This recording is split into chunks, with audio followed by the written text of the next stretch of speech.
بسم الله الرحمن الرحيم والسلام عليكم ورحمة الله وبركاته. قدونك قولها وكيلة بطلان استمادة شريحينتا مرتشرفتا هوينكا ورد بالشدة يا ورباهينتا إلى مدى قلب كسيدة. السلام عليكم ورحمة الله وبركاته. بدنا ياري مرويين وحألم هدية إن مانتا شن سنة كدي بسوني مع نو هولك برلمان كبطلان أنا جو اسكت يارينا إن دورشدي اللي حاد شناد كذا عيسى سنة بدأ waqtigeediina ku qabsoontay si xor ah xalaal ah isla markaana aanan qabin wax walwal ah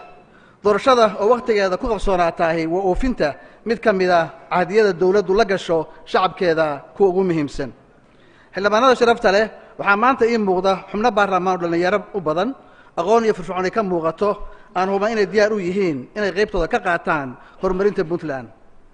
waxaan idinku hambalyeynayaa mas'uuliyadda cusub ee aad dalka iyo dadka u qaadeen waxaa dhammaanteen in hor yaalla shaqo aad u adag oo ah doorashada hogaamiye xogayaal ah aragti fog leh khibrad u leh siyaasadda guud ee dalkeenna og waxa Puntland uga ka maqan waxa Puntland laga doonayo lehna bisil siyaasadeed iyo galaangal heer caalami ah oo ay ugu horeyso xiriirka wadamada gobolka iyo isbedelada ka socda mudanayaal iyo marwooyin xildhibaanada sharafta leh iyo shacabka Puntlandba waxaa laga doonayaa maanta inay qiimeyn dhab ah ku sameeyaan oo ah inay go'aan ka gaaraan cidda Puntland hogaankeeda qaadaysa 5 sano ee soo socota iyagoo tixgelinaya arrimaha aan kor ku xusay ee muhiimka u ah heer Puntland heer Soomaaliya iyo heer gobolba waxaan shacabkeena barnay furfurnaansho siyaasadeed iyo xorriyatul qowl waxaan ku dadaalnay isku filaansho baahiyaha biyaha yaraynta jahliga xoojinta adeegyada caafimaadka deegaamada fogfog waxaan waxba kama jiraan ku tilmaanay kelmadii ahayd gaariwaa waxaan shacabka Puntland tusnay awoodooda isku tashi ay ku qabsan karaan wadooyin boqolaal kiiloomitir buundooyin iyo ka hortagga abaaraha mudanayaal iyo marwooyin saan u xaqiijiyo ballantaydii deegaamada maqan waxaan ka hawlgallay xorayntooda waxaan u ducaynaynaa askartii naftooda kuweyday xoreynta dalka hooyo waxaan u mahadcelinayaa dhammaan ciidamada hadda ku wajahan xaqiijinta difaaca dhulkooda waxaan leeyahay faanoole fari kama qodna walaalayaal Puntland waa dawlad goboleed ay xadidan tahay awooddeeda dhaqaale isla markaana ay ballaaran tahay baaxadeeda dhuleed baahideeda horumarineed shaqo abuurka iyo tan amni intuba ma qaadan karno deyn mana leh awood wax soo saar oo gudaheeda ah mana hesho kab miisaaniyadeed oo bannaanka ah waxaana ku tiirsannahay xoolaha nool oo ay abaaruhu ragaadiyaan mar walba waana arrintan u kaliftay inaan xoogga saarno kaabayaasha dhaqaalaha oo ugu horeeyaan dekedaha garoomada jidadka si aan u helno maalgashi degdeg ah tabaryarida dhaqaale waxay sababtaa in mararka qaarkood aysan noo suurtoobin inaan si joogto ah u raacno ku dhaqanka miisaaniyadda iyo bixinta kharashaadka dowladda waana dib maamul walba la soo darsa waxaanse maamulkayga gaar u ahaa xaaladihii difaaca dalka iibinta agabka ciidanka dhisme xarumo dawladeed oo badan iyo dhaqaale ku kabidda mashaariicda dalka ee socda mudanayaal iyo marwooyin waxaad ogaataan dhulka ay Puntland ku taal inuu yahay dhul qiimo weyn ku fadhiya ummadda Soomaaliyeed iyo tan Puntlandba sidaa darteed waxaa loo baahan yahay madaxweyne ka faa'iideyn kara maanta qiimahaas aan sheegay oo aan u arko inaan kow ka ahay xogogaalnimo khibrad aqoon xiriir dalka gudihiisa iyo mid caalamiba xildhibaanada sharafta leh waxaan waqti badan gelinay wada shaqaynta baarlamaanka sidoo kale waxaan ahaa madaxweyne Puntland dhexdhexaad u ah oo aan koox gaarihi isku koobin waxaan ahaa madaxweyne telefoonkiisa iyo waqtigiisu u furnaayeen shacbiga Puntland mudanayaal iyo marwooyin maanta Puntland waxay dhexda kaga jirtaa mashaariic horumarineed heshiisyo bulsho iyo siyaasadeed oo heer Soomaaliya iyo heer caalamiba ah isbedel heer goboleed maalgelin caalami ah iyo difaac socda oo u baahan taakuleen joogto ah Puntland looma dhiibi karo shakhsi aan ogeyn kuna filayn culayska jira waa sababta jiilka xildhibaanada cusub ee maanta nasiibka u helay hoggaanka shacabka reer Puntland ay ku tahay mas'uuliyad weyn inay si adag uga fiirsadaan cid ay dooranayaan walaalayaal maanta waxaan abuuraynaa higsi xogogaalnimo ku salaysan waxaan diiradda saaraynaa himilooyin noo qorshaysan inaan ka jibakeenno haddii aad codkiina ay siisaan mar kale himilooyinkan oo shacabka iyo dawladda Puntland u horseedaya jiho horumarineed anigoo ka ambaqaadaya raadadka muuqda ee xukuumadda ee waxqabad ayaan doortay inaan xoogga saaro arrimaha soo socda walaalayaal qorshayaasha soo socdaahi waxay ku salaysan tahay xogogaalnimo ay lafdhabar u tahay khibraddeedii wasiirnimo ee heer federaal ra-iisul wasaare xildhibaannimo ee ugu dambaysay 5tii sano ee madaxweynaha puntland ah waana shaqo u baahan dhammaystir keliya waayo in badani way noo diyaarsan yihiin wakhtigoodii iyo qaabka aanu uga howlgeli lahayn waa kuwa soo socda dib u habaynta dhaqaalaha mudanayaal iyo marwooyin horumar dhaqaale laguma jaangooyin karo canshuuro kooban oo keliya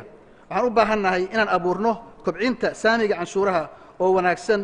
oo si wanaagsan loo agaasimay kor u qaadidda tayada iyo xirfadda ee shaqaalaha human capital horumarinta wax soo saarka dabiiciga ah oo dhulkeennu hodanka ku yahay sida horumarinta kalluumaysiga iyo khayraadka badda horumarinta xoolaha iyo beeraha haddaba mudanayaal waxaa hadda ii qorshaysan haddii alla idmo helidda suuqyo caalami ah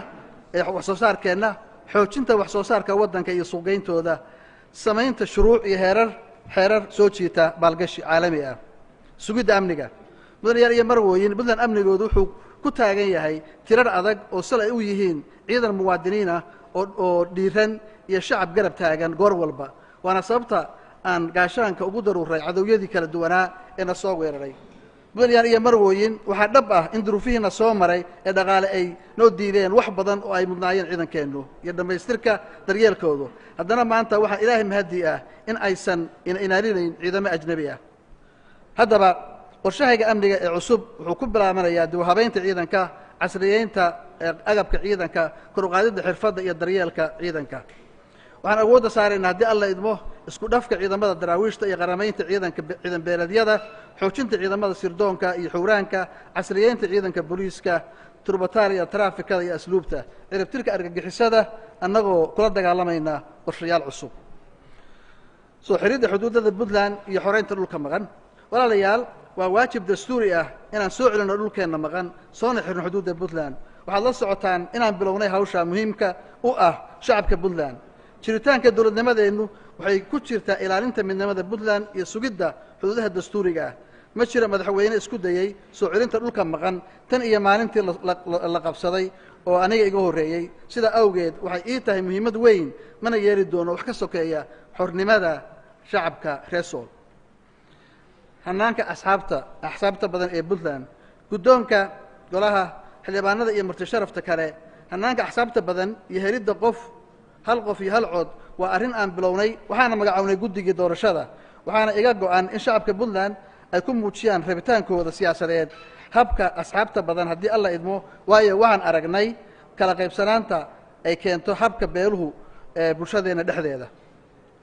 xuquuqda puntland ee heer federaal iyo sidii wax loola qaybsan lahaa xildhibaanada sharafta leh shacabka puntland hanaanka federaalka waxay u qaateen si ikhtiyaari ah kadib markii ay ku soo hongoobeen 13 shir oo dib u heshiisiineed waxaan doonaynaa qaran soomaaliyeed oo federaal ah oo awooddu u qaybsan tahay waxna la wada leeyahay waxna la kala leeyahay haddaba haddii shaki la geliyo hanaanka federaalka waxaad ogaataan masiirkeedu wuxuu ku qoran yahay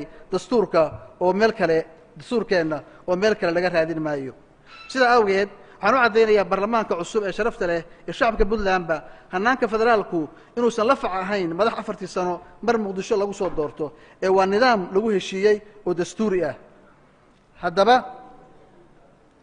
puntland waxay u baahan tahay hogaamiye fahamsan oo wata yool siyaasadeed oo cad qabana aragti saxda ah ee nooca federaalka iyo awood qaybsiga puntland ay doonayso madaxweyne khibrad iyo aqoon u leh heli karana xog hogaalnimo ku filan meelaha laga xagaldaacinayo federaalka hogaamiye difaaci kara xuquuqdeeda awood qaybsi ee dastuuriga ah kuna matali kara fagaarayaasha lagu gorfaynayo waqtigu isiirmayo wax badan oo aan ka hadli lahaa ugu dambayn mudane guddoomiye xildhibaanada sharafta leh haddii aan idin iftiimiyo waxaan soo marnay caqabado adag oo ay ka mid ahaayeen 6 dagaal oo sababay dhimasho dhaawac barakac iyo dhaqaale fara badan oo laga leexiyey qoondadii si colaadahaasi aan isaga difaacno puntland hal mar weerar ma aysan ahayn intaba waa la soo weeraray alla mahadi waan difaacnay sharafkeenna iyo gobonnimadeenna si wada jira waana guulaysanay allah subxaana wa tacaala iyo ciidamadeenna geesyada ah ayaana ku mahadsan 2 abaarood oo sababay xoolo yari biyo dhaamis iyo waxyaabo tira badan iyo dad badan oo dalka gudihiisa ku qaxay dhoofkii xoolaha oo yaraaday kadib markii xoolo badan oo Soomaaliyeed dib loo soo celiyay walaalayaal waxaan maanta in hor yaalla shaqooyin baaxad weyn kumana gaarayno caadifad istijaabin iyo rajo abuur aan run ku salaysnayn mana aha in waqti inooga dhumo barashada xaaladaha waddanka caqabadaha jira iyo sidii xal loogu heli lahaa waxaynu u baahannahay hogaamiye leh qorshe horumarineed ku salaysan baahida dhabta ee waddanka hogaamiye faham madaxweyne waa dhamaaday taymkii waa mahadsantahay federaalka waxaan u baahannahay hogaamiye leh dulqaad iyo samir u leh xaalad kasta iyo hawl kasta oo hor timaada waxaan mar labaad idin weydiisanayaa codkiina waad mahadsantihin mudana guddoomiye intaasi ku egyihiin liiskii murashaxiinta jagada madaxweynaha adaan kusoo wareejinaya aad iyo aad baan u soo dhoweynaynaa